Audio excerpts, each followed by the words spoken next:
اور بھائی چونکہ مواسات کا مہینہ ہے، اس واسطے عام طور سے لوگ زکوٰۃ بھی اس مہینے کے اندر نکالنے کی کوشش کرتے ہیں۔ ہر انسان کو چاہیے کہ وہ زکوٰۃ کا اہتمام کرے، لیکن اس بارے میں دو تین غلط فہمیاں ہیں جو میں چاہتا ہوں کہ ان کو دور کر لیا جائے۔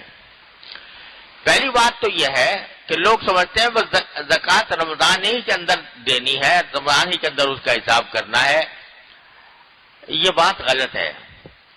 شرعی اعتبار سے آدمی کو ہر سال میں ایک دن ہوتا ہے جس دن کے اس کو حساب کرنا چاہیے اپنے زکوٰۃ کا۔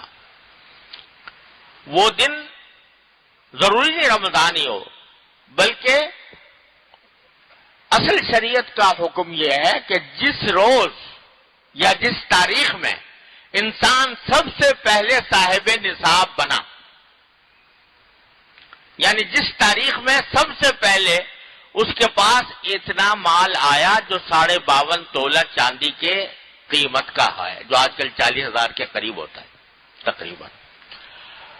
تو اگر جس تاریخ میں سب سے پہلے بالغ ہونے کے بعد اس کے پاس صاحب نصاب ہوا، وہ اس کی زکوٰۃ کی تاریخ بن گئی، وہ چاہے ربیع الاول ہو، چاہے ربیع الثانی ہو، جمادی الاولیٰ ہو، جمادی الثانیہ ہو، شعبان ہو، رمضان ہو، شوال ہو، کچھ ہو۔ اب اس کو چاہیے کہ ہر سال وہ تاریخ جو ہے اس تاریخ پر اپنی زکوٰۃ کا حساب کیا کرے۔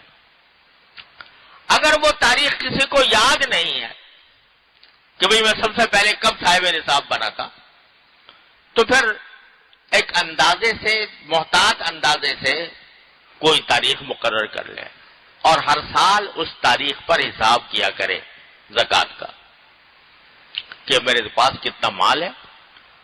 وہ مال جس کے اوپر زکوٰۃ آتی ہے وہ کیا ہوتا ہے؟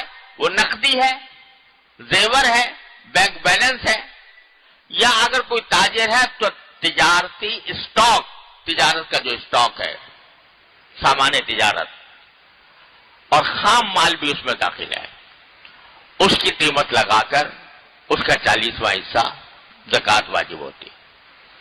تو اس لیے یہ جو بات لوگ سمجھتے ہیں کہ بھئی زکوٰۃ رمضان ہی میں ادا کریں گے، کوئی ضروری نہیں ہے رمضان ہی میں ادا کیجیے۔ اگر فرض کرو کسی کا جو زکوٰۃ کی تاریخ ہے وہ مثال کے طور پر شعبان میں آ رہی ہے، رمضان سے 1 مہینہ پہلے آ رہی ہے، تو اس کو شعبان میں زکوٰۃ واجب ہو گئی۔ اب اگر کوئی غریب آدمی جس کی ضرورت مند ہے تو اس کا آپ انتظار کرتے رہیں کہ جب رمضان آئے گا تو دیں گے اس کو، یہ بالکل غلط بات ہے۔ بلکہ اس کو دے دینی چاہیے۔ جس کی جتنی ضرورت ہے اس ضرورت کو پورا کرنا زیادہ ثواب ہے بنسبت اس کے کہ آدمی رمضان کا انتظار کرے۔ پھر لیکن بہرحال اگر گنجائش ہے تو اس وقت بھی دے دے اور پھر رمضان کے لیے بھی رکھے، رمضان کے اندر دینے میں انشاءاللہ زیادہ ثواب ملنے کی امید ہے۔ ایک بات تو یہ ہے۔ دوسرا یہ کہ بہت سے لوگ زکوٰۃ کا باقاعدہ حساب نہیں کرتے، بس ایک اندازے سے نکال دیتے ہیں۔ یہ بات صحیح نہیں ہے۔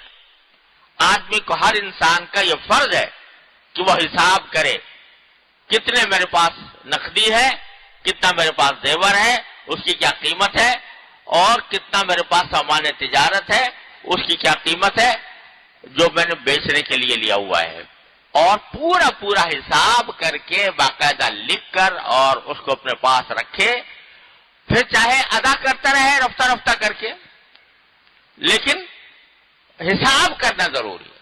محض اندازے سے نکال دینا یہ صحیح طریقہ نہیں ہے، اس کو باقاعدہ حساب کر کے نکالنا چاہیے۔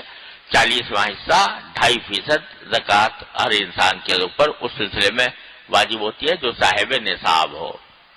لہذا حساب کا اہتمام کریں، اور یہ حساب کرنے میں جو وقت صرف ہو رہا ہے یہ بھی عبادت ہے۔ یہ نہ سمجھے کہ یہ کوئی وقت ضائع ہو گیا، بلکہ یہ بھی عبادت ہے۔ تو چنانچہ صحیح حساب کر کے اللہ تبارک و تعالیٰ کی رضا کے خاطر زکوٰۃ ادا کرنے کی کوشش کریں، اور اس مہینے کے اندر خاص طور پر انشاءاللہ امید ہے کہ اس کا ثواب 70